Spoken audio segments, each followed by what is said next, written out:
Hello and welcome back to English PodPractice.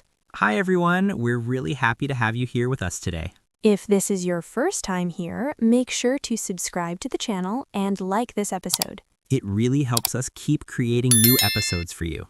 I'm Charlotte. And I'm Alex. Here at English PodPractice, we help you learn English for travel through real conversations. No pressure, no grammar lessons, just real-life situations. So, what are we talking about today? Today we're talking about something that makes almost everyone nervous: immigration questions at the airport. Oh, yes, that moment when you're standing in line, your heart is beating fast, and you're thinking, what if I don't understand what they ask me? Exactly. So let's share some real experiences and help you feel more confident. Alex, do you remember your first time going through immigration in an English-speaking country? Oh, absolutely. I was flying to Canada and I was so nervous. I had practiced some answers on the plane, but when I got to the immigration officer, my mind went completely blank. What happened? Well, the officer looked at my passport and asked, "What's the purpose of your visit?" And I just stood there for a few seconds, frozen. That's the most common question. What did you say? I finally managed to say, "I'm here for tourism." Simple, right? But in that moment, it felt like the hardest sentence in the world. I totally understand that feeling. The good thing is, most immigration officers are used to travelers who are nervous. They're not trying to trick you. That's true. After that first question, he asked, "How long are you staying?" And I was ready for that one. I said, "I'm staying for 2 weeks." Perfect. Those are really the two most important questions: why you're visiting and how long you're staying. Yes, but then he asked something I wasn't expecting. He said, "Where are you staying?" Oh, that's another common one. I know that now, but at the time, I panicked a little. I had the hotel name on my phone, so I showed it to him and said, "I'm staying at the Marriott downtown." Smart move. It's totally okay to show them information on your phone if you need to. They just want to make sure you have a plan. Exactly. Then he asked, "Is this your first time in Canada?" And I said, "Yes, it's my first time here." That's a great answer because it's friendly and shows you're excited to visit. After that, he smiled and said, "Enjoy your stay," and stamped my passport. I was so relieved. I bet. You know, I had a similar experience in Australia, but what made me nervous was that the officer asked me something different. What did she ask? She asked, "Do you have anything to declare?" And I had no idea what that meant at first. Oh, that's about bringing food, plants, or large amounts of money into the country. Yes, but in the moment, I just said, "No, I don't," because I knew I only had clothes and personal items. She nodded and let me through. That's another really important question. If you're not sure, it's always better to mention anything you think might be important. They'd rather you ask than try to hide something. Absolutely. Another time, when I was traveling to the United States, the officer asked, "What do you do for work?" That surprised me because I thought they only cared about the trip. They sometimes ask that to understand more about your situation. What did you say? I said, "I'm a teacher." Short and simple. Then he asked, "Do you have a return ticket?" And I said, "Yes, I'm flying back on March 15th. Perfect. Having specific information like dates really helps. It shows you have a clear plan. Right. You know what else helps? When they ask, "Are you traveling alone or with someone?" It's good to be ready for that one. Oh yes, I've been asked that before. I usually say, "I'm traveling alone," or "I'm traveling with my family." Exactly. And if you're traveling with friends, you can say, "I'm traveling with friends." It's simple. What about when they ask, "What places are you planning to visit?" That's a great question to prepare for.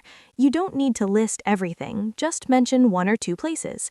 Like, "I'm planning to visit New York and Boston," or "I'm going to stay in Los Angeles and maybe visit San Diego." That's really helpful. I think the key is to keep your answers short and honest. Absolutely. And if you don't understand the question, it's okay to say, "Sorry, could you repeat that, please?" Yes, immigration officers deal with people from all over the world every day. They're used to repeating questions.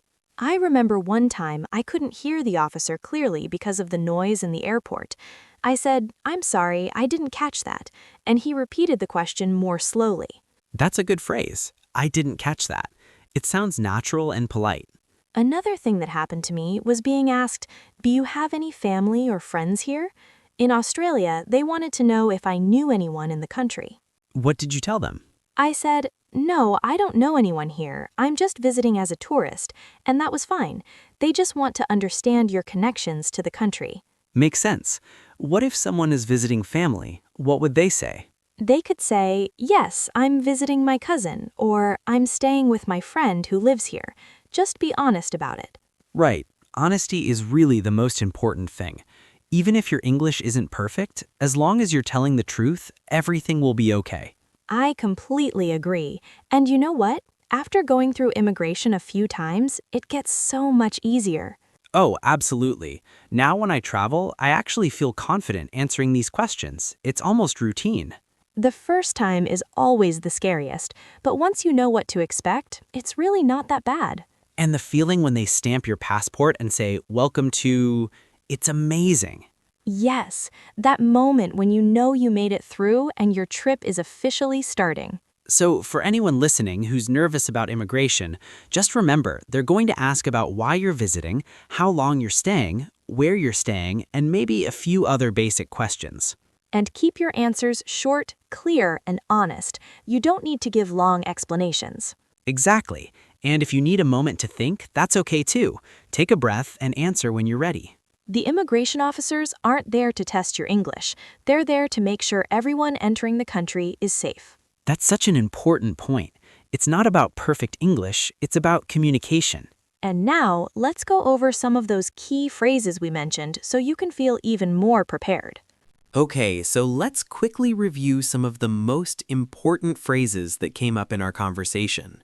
First one, what's the purpose of your visit? This is probably the most common immigration question. Your answer can be simple. I'm here for tourism, or I'm here for business, or I'm visiting family. Next, how long are you staying? You can answer with, "I'm staying for 1 week," or "I'm staying for 10 days. Just be specific. Then there's where are you staying? You can say I'm staying at a hotel or mention the specific name, like I'm staying at the Marriott. Another important one, do you have anything to declare? If you only have personal items, you can say, "No, I don't." Right. And if they ask, is this your first time here? You can say, yes, it's my first time, or no, I've been here before. Don't forget, do you have a return ticket? Your answer could be, "Yes, I'm flying back on," and then mention your date. And if you need them to repeat something, you can say, sorry, could you repeat that please? Or I didn't catch that. These phrases are really all you need to get through immigration confidently. They're simple, they're clear, and they work in real situations. And remember, immigration officers ask these questions to everyone. It's not personal, it's just part of the process. All right, we really hope this episode helps you feel more confident the next time you go through immigration. Have you ever had a nervous moment at immigration? Or maybe a funny story about getting through customs? We'd love to hear about it in the comments. And if you enjoyed this episode, make sure to subscribe to English PodPractice and hit that like button. We have so many episodes here to help you learn travel English with real-life situations. The more you listen, the more confident you'll become.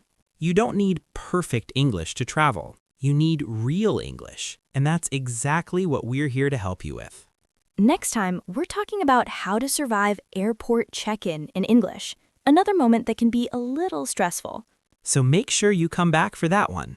Until then, safe travels. And remember, the more you listen, the more your listening skills, confidence, and travel vocabulary will improve. See you in the next episode. Bye, everyone. Bye.